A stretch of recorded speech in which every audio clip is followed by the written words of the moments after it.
Sou um cara solteiro, na casa dos 30 e poucos anos. Isso aconteceu há alguns anos, durante um período bastante deprimente da minha vida. Eu tinha acabado de terminar com a minha namorada, a mulher com quem eu pensava em casar e construir uma família. Dá pra dizer que eu estava completamente perdido naquela época. Não vou mentir, o estrago psicológico daquele término foi bem pesado. Passei semanas inteiras me arrastando, esquecendo de cuidar de mim. Acordava, não falava com ninguém, ia trabalhar calado e voltava para casa só para me enfiar na cama pelo resto do dia. Os finais de semana eram ainda piores. Eu esquecia de comer e nem saía de casa. Ficava maratonando filme atrás de filme, um mais entorpecente que o outro, sem nem prestar atenção no que estava passando. Mas chega de drama. Estou muito melhor hoje, apesar de ainda pensar, de vez em quando, na vida que eu poderia ter tido se as coisas tivessem sido diferentes. Era um sábado à noite. Eu estava largado no sofá do meu quarto, praticamente imóvel, só levantando a mão de vez em quando para apertar o botão de play num filme qualquer. Nem lembro qual era, só mais um filme de ação genérico que eu esqueceria assim que acabasse. Para contextualizar, meu quarto fica no segundo andar da casa e tem uma TV com um sofá, então quase nunca assisto nada fora dali. Em determinado momento, olhei para o celular. Era um pouco mais de 9 horas da noite. Lembro disso com clareza porque era a 4ª vez que minha mãe me ligava naquele dia. Eu não queria ignorar, mas deixei tocar. Sabia que era por preocupação, mas não conseguia falar com ninguém. Não queria ouvir perguntas como: "Você comeu hoje?" ou "Saiu de casa?" Cansado do filme que estava passando, saí do menu e escolhi um filme de terror aleatório que nunca tinha ouvido falar. Era um daqueles com thumbnail granulada, cara de produção barata. Pensei, vou deixar passando até eu dormir. Uns 20 minutos depois, percebi que o filme era ainda pior do que imaginei. O som estava horrível. Quando alguém falava, eu tinha que aumentar muito o volume para entender alguma coisa. E aí, do nada, vinha um efeito sonoro que quase explodia os alto-falantes. Mesmo assim, continuei assistindo. Acho que era por pura preguiça de procurar outro. Foi aí que comecei a notar um som estranho no filme. Era um barulho metálico agudo, como se um cano estivesse batendo no concreto.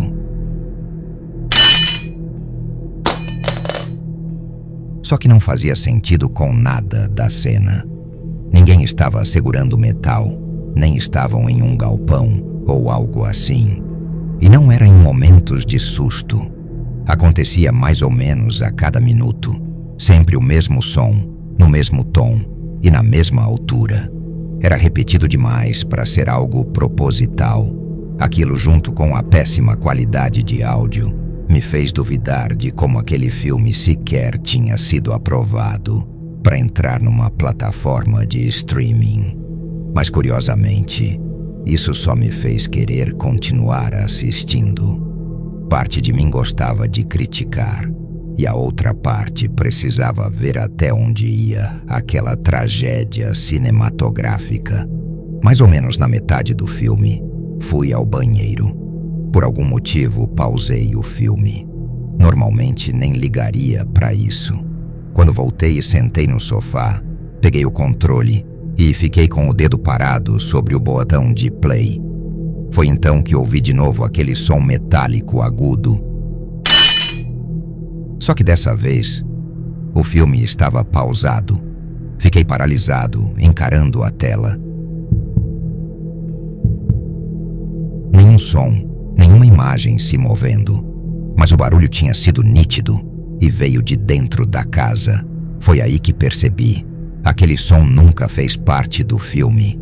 Fiquei imóvel, tentando convencer a mim mesmo de que talvez eu tivesse imaginado. Esperei, prestando atenção, e então, uns 45 segundos depois, Lá estava de novo, o mesmo som. Levantei num pulo, peguei uma faca da minha escrivaninha e comecei a vasculhar cada cômodo da casa, abrindo portas, olhando cantos, até dentro de armários. Nada. Nenhum sinal de que havia alguém ali. Nenhuma bagunça, nada fora do lugar. Mas quando comecei a subir de volta as escadas, ainda com o coração acelerado, ouvi o som de novo. Só que dessa vez foi mais baixo, o que significava que provavelmente vinha do meu quarto, onde eu tinha estado o tempo todo, e aquilo não fazia o menor sentido. Foi quando me dei conta de que tinha deixado algumas janelas abertas. Era primavera, o clima estava mais agradável à noite, e eu tinha o hábito de deixá-las entreabertas para circular o ar. Então comecei a pensar, talvez o som nem viesse de dentro da casa, mas de fora. E por algum motivo essa possibilidade me assustou ainda mais. Fui até a janela e abri a cortina só o suficiente para espiar o quintal. Foi aí que vi. Uma das cadeiras da varanda estava no meio do gramado, a uns 6 metros da casa, e ao lado da cadeira havia uma criança. Um garoto pequeno. Não consegui ver o rosto direito por causa da escuridão, mas dava para perceber que era pequeno demais para ser adulto. Com certeza era uma criança. Ele segurava o que parecia ser um cano de PVC, o que explicava o barulho. Ele deve ter me visto, porque assim que olhei para fora, ele bateu o cano na cadeira de novo. Afastei-me da janela com o coração gelado.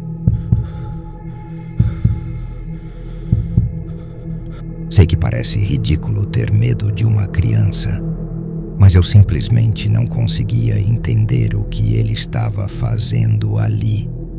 Será que tinha algum problema mental? Mas mesmo que tivesse, por que estaria sozinho no meu quintal há quase 1 hora? Tentei respirar fundo e pensar com calma. Talvez ele estivesse perdido, tivesse se afastado de alguma casa por perto e não soubesse voltar. Pensei, não posso simplesmente ignorar isso. Desci as escadas, tentando manter a calma. Liguei a luz da varanda, achando que talvez isso o deixasse menos assustado. Ou, no mínimo, me ajudasse a vê-lo melhor. Mas quando fui girar a maçaneta da porta, parei. Alguma coisa me deu um estalo. Aquilo tudo parecia armado. Se o garoto realmente estivesse perdido, não faria mais sentido ele tocar a campainha ou chamar por ajuda? Mesmo que estivesse com medo, bater numa cadeira com um cano por 1 hora inteira não seria exatamente a atitude mais lógica. Meu instinto gritava para eu não sair. Dei alguns passos para trás. Então fui até uma janela pequena ao lado da porta, que dava visão parcial do quintal. Fiquei no escuro, espiando por entre as persianas com o mínimo de movimento. Foi então que eu vi 2 homens, vestidos de preto, agachados logo abaixo da porta dos fundos, como se estivessem prontos para me agarrar no momento em que eu abrisse. Dei um pulo e fechei as persianas, em choque.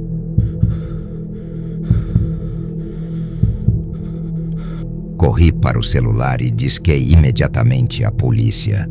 Já estava na metade da escada quando ouvi batidas fortes na porta dos fundos.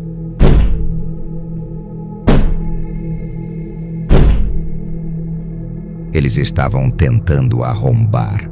Corri para o banheiro do 2º andar e tranquei a porta. Estava em estado de pânico total. Não conseguia nem respirar direito. Pouco tempo depois, ouvi um barulho de vidro se quebrando lá embaixo, seguido de passos dentro da casa. Eles tinham conseguido entrar. Ouvi os passos subindo as escadas. Fiquei em silêncio total enquanto eles vinham pelo corredor. Vi a maçaneta do banheiro girar levemente. e em seguida, um chute forte na porta. Era tentativa de arrombamento. Foi aí que eu gritei, desesperado, dizendo que a polícia já estava a caminho. O barulho cessou na mesma hora.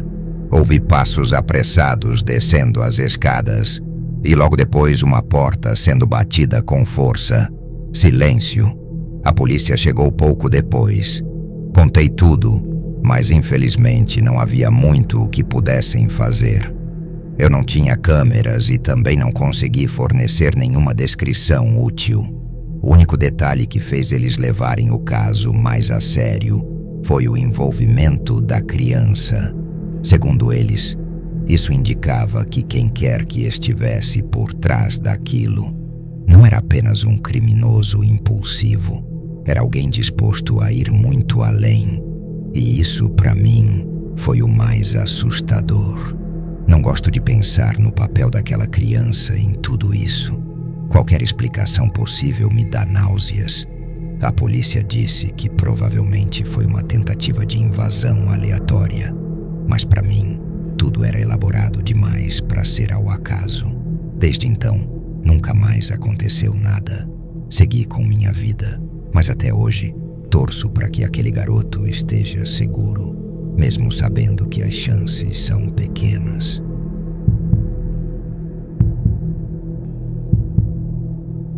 Quando eu tinha cerca de 4 anos, morava em uma casa pequena, em um bairro meio suspeito. Mas eu não sabia disso na época. Meus pais sempre faziam de tudo para que meu irmão mais velho e eu nos sentíssemos seguros. Meu pai costumava trabalhar até tarde, entrando às 4 da tarde e só voltando para casa por volta das 2 da manhã. Por isso, na maior parte do tempo, era a nossa mãe quem cuidava da gente. Era um dia ensolarado de primavera e minha mãe tinha acabado de colocar rodinhas na minha bicicleta nova para que eu pudesse acompanhar meu irmão nas voltas de bike. Estávamos nos divertindo muito, pedalando pela calçada sem preocupações. Em uma rua próxima, reparei em um carro parado, virado na direção por onde a gente andava. Era um caminhão grande, com os vidros escurecidos que não deixavam ver quem estava dentro. A pintura estava desgastada, riscada, meio sem brilho. Em certo momento, meu irmão e eu aceleramos e nos distanciamos da nossa mãe. Foi então que notei que o caminhão tinha se movido e agora descia a rua lentamente. À medida que seguíamos, percebi que ele estava sempre perto, ora ao nosso lado, ora logo atrás. Felizmente, minha mãe também percebeu e gritou para que voltássemos imediatamente. Correu até nós com uma expressão dura no rosto. Minha mãe sempre teve um jeito assustador quando precisava ser firme, forte, com um corpo robusto, sabia se impor. Assim que ela nos alcançou e nos puxou para perto, o caminhão arrancou e sumiu dali. Minha mãe, desconfiada, pegou o celular e tirou uma foto da placa, porque tudo aquilo parecia estranho demais para ser apenas alguém perdido por ali. 2 semanas depois, estávamos na nossa pequena sala, assistindo a um filme à noite antes de dormir. Minha mãe, meu irmão e eu. À distância, as sirenes já tocavam havia uns 15 minutos, quando ouvimos barulhos vindo dos fundos da casa. Alguém tentava abrir a porta dos fundos. Minha mãe se levantou rapidamente e segurou a porta com força, já que a tranca às vezes falhava. Quando não conseguiu pela porta, a pessoa foi até a janela da cozinha, tentou forçar a abertura e chegou a pegar uma pedra do jardim para quebrar o vidro. Até hoje não entendo como a janela não se quebrou. Talvez a pedra fosse pequena ou não tivesse força suficiente. Meu irmão e eu corremos e nos escondemos debaixo da cama no quarto dos nossos pais, que era o único da casa com uma porta que trancava por dentro. Em questão de minutos, o barulho das sirenes aumentou. As viaturas passaram pela nossa rua e logo ouvimos gritos no nosso quintal.